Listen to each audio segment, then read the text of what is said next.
आखिर क्यों नहीं रुक रही है महिलाओं के प्रति हिंसा?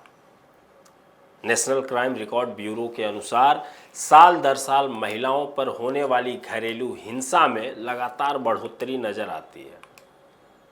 महिलाओं के साथ भेदभाव और हिंसा समाज के लिए एक अभिशाप है। इस हिंसा को रोकने के लिए महिलाओं को जागरूक एवं शिक्षित करना होगा ताकि वे अपने खिलाफ होने वाली हिंसा का प्रतिकार कर सकें। इसमें सामाजिक संस्थाओं को भी आगे आकर महिलाओं की मदद करनी होगी, लेकिन केवल जागरूकता की बात करके समाज अपनी जिम्मेदारियों से मुक्त नहीं हो सकता। पति रोज शराब पीकर आता है और मारपीट करता है, बात बात पर गाली गलौज करता है।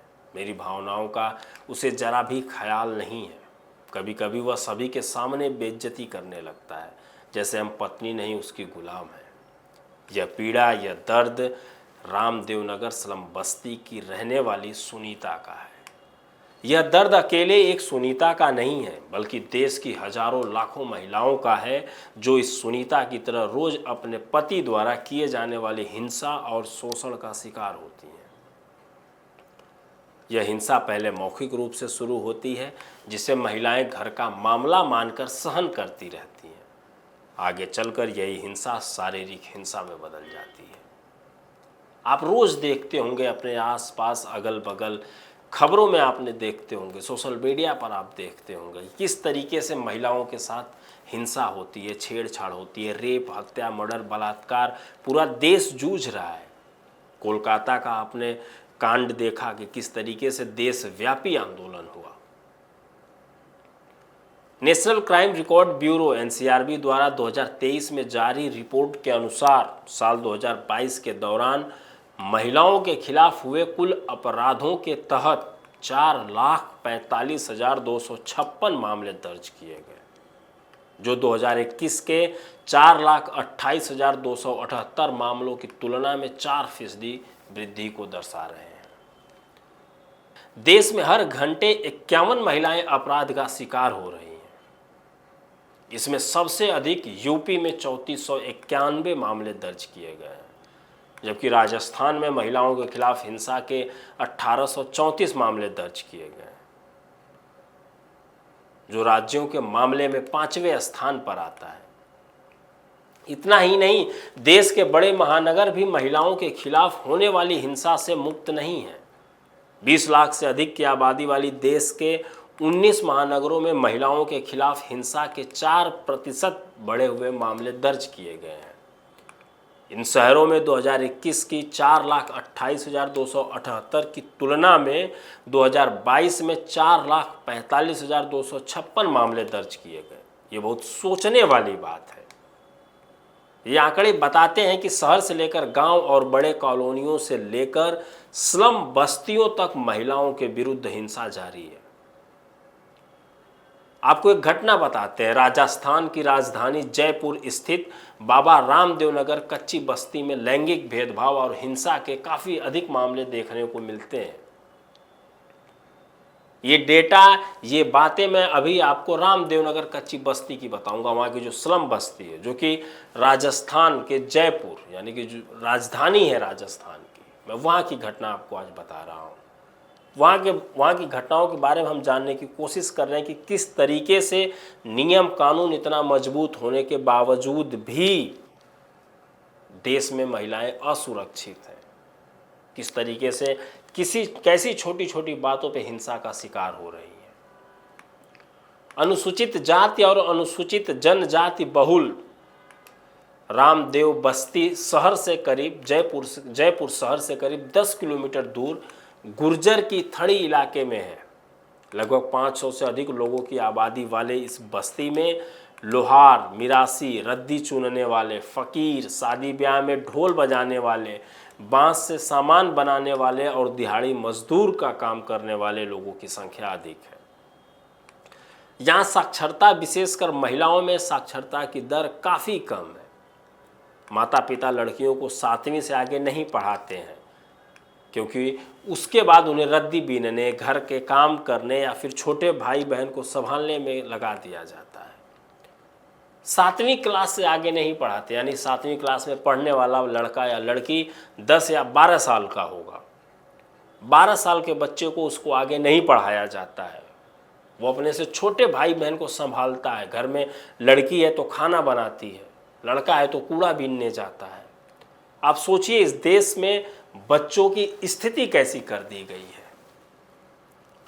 हमारी सरकारें, हमारा देश दंभ भर रहा है कि हम बहुत विश्वगुरु बनने जा रहे हैं, पर क्या कभी, और ऐसी लाखों बस्तियां हैं इस देश में। किसी भी महानगर में, किसी भी शहर में आप चले जाइए, आपको हर 10 किलोमीटर 15 किलोमीटर पर स्लम बस्ती मिल जाएगी, और कमोबेश हर स्लम बस्ती की स्थिति यही है। आज पूरी घटना केवल मैं आपको एक बस्ती की सुनाने जा रहा हूं कि किस तरीके से महिलाओं के ऊपर बर्बरता की जाती है। इस बस्ती में महिलाओं के साथ लैंगिक हिंसा और भेदभाव आम बात हो गई है। इस संबंध में बस्ती की एक 30 साल की रुक्मणी देवी से जब बात हुई, जो कालबेलिया समुदाय से आती हैं, उन्होंने कहा कि मैं झाड़ू बनाने का काम करती हूँ, पति कभी कभी इस काम में मेरी मदद करता है, अधिकतर समय वह नशे का सेवन करता है, पैसे के लिए मेरे साथ मारपीट भी करता है। सिर्फ घर में ही नहीं बल्कि जब मैं झाड़ू बेचने जाती हूँ तो वहाँ भी हमारे साथ मानसिक रूप से हिंसा होती है। घर में पति के साथ बर्बरता, पति उसके साथ बर्बरता करता है, लेकिन एक औरत जब कोई काम कर रही है, कोई सामान मार्केट में बेचने जा रही है, तो उसके साथ किस तरीके की हिंसा हो रही है, वो किस तरीके से मानसिक रूप से वो परेशान हो रही है, उस बात को भी वो बता रही हैं। वो कह रही हैं कि जब मैं बाज़ार में झाड़ू बेचने जाती हूँ तो लोग गलत नज़रिए से देखते हैं और फब्तियाँ कसते हैं, कमेंट करते हैं, हमें प्रतिदिन यह सब सहना पड़ता है। उसी बस्ती की 50 वर्षीय लाडो देवी बताती हैं कि मेरे 6 बच्चे हैं, जिनमें 4 लड़कियां हैं। मैं रद्दी चुनने का काम करती हूं और मेरा पति बेलदारी का काम करता है। घर की हालत ऐसी है कि किसी प्रकार गुजारा चल रहा है। पति को कभी कभी काम नहीं मिलता है, इसलिए घर की आमदनी के लिए मैं और मेरी 2 बेटियां प्रतिदिन रद्दी चुनने का काम करने जाती हैं, जिसके कारण उसकी पढ़ाई भी छूट गई है। वह बताती हैं कि मेरा पति नशा करके मेरे साथ मारपीट करता था, जिसका दुष्प्रभाव बेटियों पर भी पड़ रहा था। इस घरेलू हिंसा का प्रभाव उनके मस्तिष्क में बैठने लगा और वह मानसिक रूप से परेशान रहने लगी। वह बताती हैं कि इस बस्ती में महिलाओं का पति द्वारा हिंसा का शिकार होना आम बात है। कितनी आसान भाषा में इस लाइन को उन्होंने कह दिया, लेकिन आप सोचिए कि महिलाएं ये मान चुकी हैं कि हमारे साथ हिंसा होना आम बात है। और ये केवल उस बस्ती की कहानी नहीं है, ये हर छोटे बड़े गांव, शहर, महानगर और स्लम्स की कहानी है, जहाँ पे औरतों के साथ, पत्नी के साथ ये भेदभाव, ये हिंसा होती ही होती है। पुरुषों ने अपना अधिकार मान लिया है इसको, पत्नी के साथ मारपीट करना। बस्ती के अधिकतर पुरुष नशा करते हैं। आगे वो उस बात को बता रहे हैं कि बस्ती के अधिकतर पुरुष नशा कर अपनी पत्नी के साथ मारपीट करते हैं, बच्चों के सामने गालियां देते हैं। वहीं शारदा बताती हैं कि उसका पति दैनिक मजदूरी करता है, जबकि वह घर का कामकाज करती हैं। पति रोज नशा करके उसके साथ हिंसा करता है। उस महिला के हाथ कई जगह से जले हुए थे, जो उसने उसके साथ होने वाली शारीरिक हिंसा को बयां कर रहे थे। वो बताती है कि अक्सर बस्ती की महिलाएं उसे पति की हिंसा से बचाती हैं। कई बार उसे पुलिस की मदद लेने की सलाह भी दी जाती है, लेकिन वो ऐसा नहीं करना चाहती, क्योंकि उसका यहाँ साथ देने वाला कोई नहीं है। ये बहुत आसान भाषा वाली कहानी नहीं है, ये कोई एक सुन लेने वाली कहानी नहीं। ये दर्द है महिलाओं का, और केवल उस बस्ती की महिलाओं का नहीं, इस देश की महिलाओं का ये दर्द है। क्योंकि जब पति मारता है तो वो पुलिस को भी नहीं बुला सकती। रोड पर चलते हुए कमेंट बाजी कर दी जाती है, उनके ऊपर टिप्पणी कर दी जाती है, और कोई उनको सुनने वाला नहीं होता है। रेप हो जाता है किसी का तो पुलिस कोशिश करती है कि चलो इस केस को पैसे देकर रफा दफा कर दिया जाए। किस दौर में हैं हम, कहाँ की बातें कर रहे हैं और कैसी कहानी सुन रहे हैं।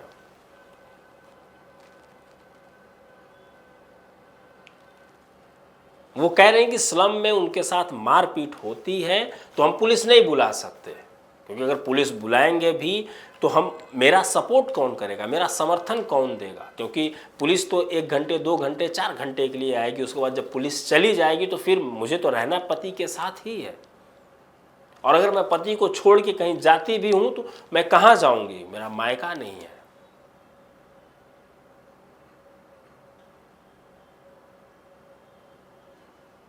हालांकि महिला हिंसा के विरुद्ध हम वापस फिर से बाबा रामदेव का जो स्लम बस्ती है वहाँ पे आते हैं और उसकी कहानी को कंप्लीट करते हैं, वहाँ के दुख को कंप्लीट करते हैं।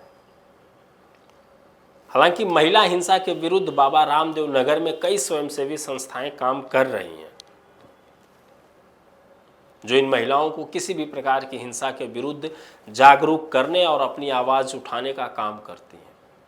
इस संबंध में पिछले 8 वर्षों से इस बस्ती में विभिन्न सामाजिक मुद्दों पर काम कर रहे समाज सेवी अखिलेश मिश्रा से जब हमने बात की तो उन्होंने बताया कि महिलाओं का अपने अधिकारों से परिचित नहीं होना उनके लिए हिंसा का कारण बनता है।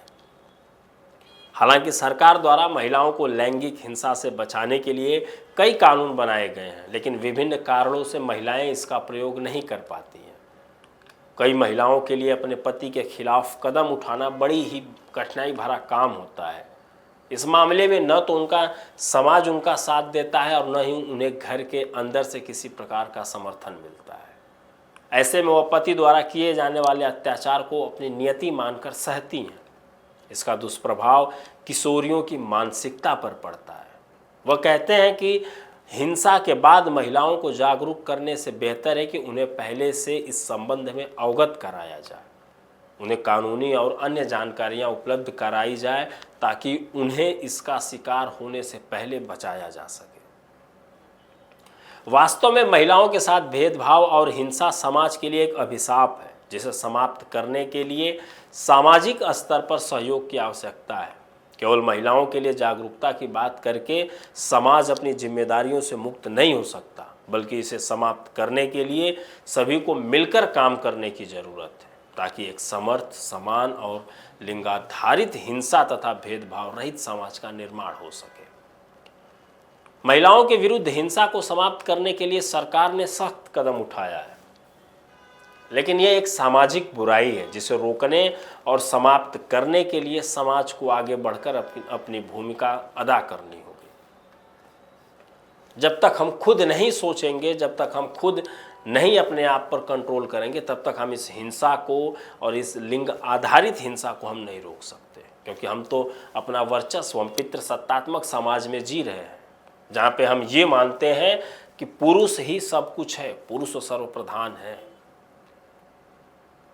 नहीं, हमें बदलना होगा अपने आप को और हमें रोकना होगा ऐसी हिंसा को। हमें सरकार का, सामाजिक लोग का, सबका सहयोग समर्थन करके इस हिंसा को रोकना होगा, ताकि एक अच्छा सुव्यवस्थित समाज हम स्थापित कर सकें।